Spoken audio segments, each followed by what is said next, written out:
मंत्री सरनाईकांच्या वक्तव्यावरून राजकीय गदारोळ। हिंदी आता मुंबईची बोली भाषा, हिंदी आमची लाडकी बहीण असल्याचं विधान। निलेश चव्हाणला 3 जूनपर्यंत पोलीस कोठडी। वैष्णवीच्या बाळाची हेळसांड केल्याचा आरोप। वैष्णवीनं मृत्यूपूर्वी निलेशला फोन केल्याचा सरकारी वकिलांचा दावा।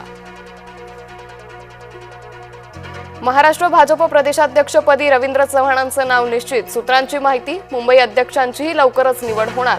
दरेकर, अमित साटम, सुनील राणेंचं नाव चर्चेत।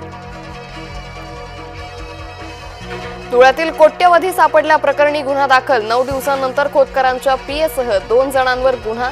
शासकीय विश्रामगृहात कोट्यवधींची सापडली रोकड। उद्योजक लड्डांच्या संपत्तीची टीप देणारा अटकेत। आरोपी देविदास शिंदेंकडून दरोडेखोरांना टीप। दरोड्यात 5.5 किलो सोनं, 40 किलो चांदी चोरी।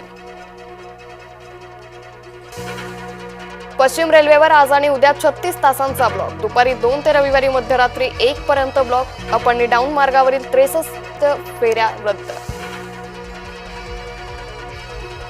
अहिल्याबाई होळकर यांची आज 300वी जयंती। राज्यासह देशभरात विविध कार्यक्रमांचं आयोजन। चौंडीतील कार्यक्रमाला मुख्यमंत्र्यांची उपस्थिती।